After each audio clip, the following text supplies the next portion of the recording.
love that answer, but I want to play off that a little bit because you've managed to make weird, taboo, or seemingly mundane things interesting, right? That's one of the geniuses behind the work that you guys do. So, Squatty Potty, Poopery, chat books, which I actually think chat books is the best commercial you guys have done. I know we've talked about this on another podcast. I actually think there could be a whole video marketing class taught on just that commercial from just how everything goes and everything plays of resetting attention and transitional selling, all these different things that went on in there. It's just genius.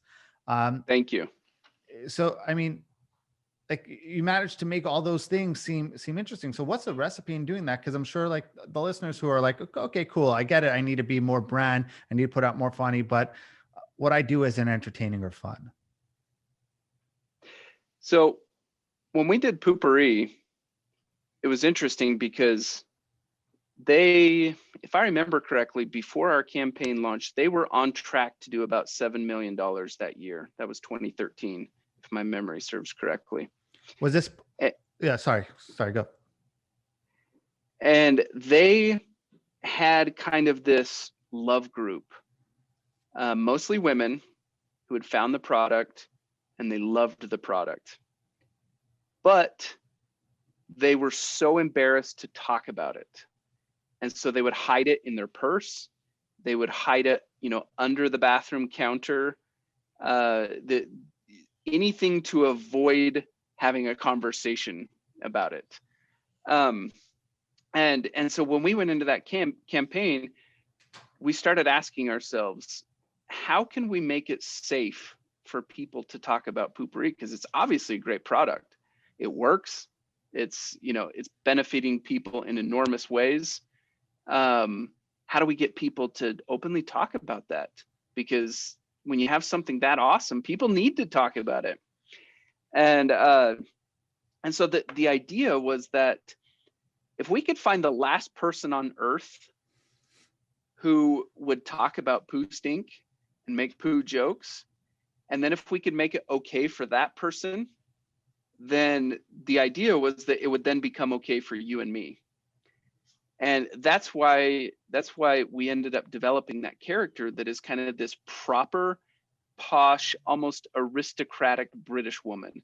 This is someone who you would expect to see more at like a Jane Austen type aristocratic party, tea party, ball, whatever it is. That's where you would expect to see this character.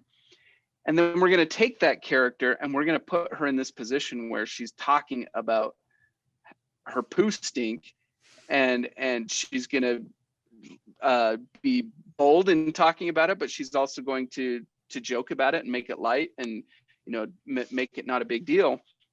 And the hypothesis like played out perfectly, and it ended up being this thing where all of a sudden, not only did it become safe to talk about, but it became like popular to talk about, Poopery. And all of a sudden it went from something that people were hiding in their purse to now they're talking about it at the dinner table with their family and their friends. And now they're pulling it out of the bathroom cabinet and setting it right on top of the toilet for everyone to see and for everyone to use, because we made it safe for them. And then you fast forward a year or two and Squatty Potty comes along. Squatty Potty had seen what we did for Poopery and they were mad that they didn't find us first. They were like, that should have been us. And they came to us. And initially my reaction was like, oh, one, I don't want to do another poop product. And two, the biomechanics of pooping, which is what Squatty Potty addresses, is like a bazillion times more disgusting than the smell of it. And so I'm just like, oh man, no way, I don't want to touch this. But it was actually Jeff Harmon. He was walking to work one day and he just had like this moment of inspiration where he was asking himself what a metaphor for poop would be. And he was thinking like, how can I make it safe? It's that same idea that from Poopery of like, this product is an awesome product. It's changing people's lives, but it's mostly like 55-plus-year-old women who are dealing with constipation. And so they get one of these things because it's life-changing for them and it helps them, but they stick it in the master bedroom or master bathroom so that no one else will see it, because they don't want to talk to anyone about that. And so Jeff is asking himself, how do we make this safe? And he started trying to think of metaphors for poop. And he came up with this idea of like ice cream, which is like safe, delicious, beautiful. And he's like, look, if we can take you out of this world of gross, where everything is stinky and nasty, and bring you from that world into this world where everything is just delicious and safe, then maybe we can make it safe for people to talk about. And so that was the initial kind of inspiration that started that. And then it started kind of this whole chain of experimentation where we started asking ourselves, what does the poop come out of? And we did a whole bunch of experimentation and quickly found that it can't be anything that's grounded in reality, because anything that's grounded in reality is gross. And so that's where, we had to bring in the unicorn, because it had to be, fantastical. But even then, we thought that we were going to build this unicorn ice cream machine on the back of a truck and take it to New York City and like park it on a street corner like a food truck, and then we were going to serve people soft serve ice cream coming out of the butt of this like Clydesdale unicorn. That's what we thought we were building around. But the more like we experimented and tested, like even that, like now hindsight's always 20/20, but you look back at that and you're like, yeah, that was a terrible idea. That would have been disgusting.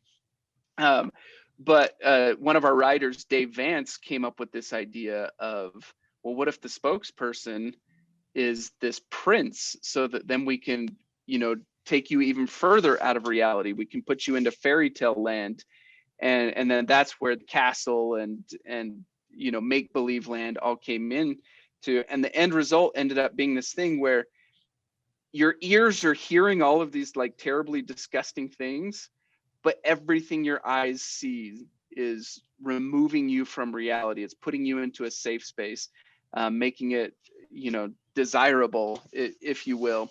And the same impact happened there as what happened with Poopery, where not only did it become safe to talk about, it became fun to talk about. All of a sudden people are like, "Ooh, I want to put this in my guest bathroom." Yeah. And you get, college dorms who are, putting squatty potties, out in the, in the bathrooms of the dorms, because all of a sudden it's cool, it's fun, and it becomes the white elephant gift of, that lasted for several years, where it's like the most popular white elephant gift. And the unicorn became, I think we launched, it was like in August or something, and already that October and Halloween, we were seeing unicorn costumes, at Halloween all over the place. And then poop emojis started getting popular, and unicorn toys and rainbow poop started showing up in toy stores and cupcake stores, and just all over the place. It just really took off in pop culture. Hey everyone, thank you so much for watching this video. If you want, check out our most recent video over here, and this one is the one YouTube thinks you'll like. But if you really enjoyed watching, please do me a favor, like and subscribe over here. Thank you so much.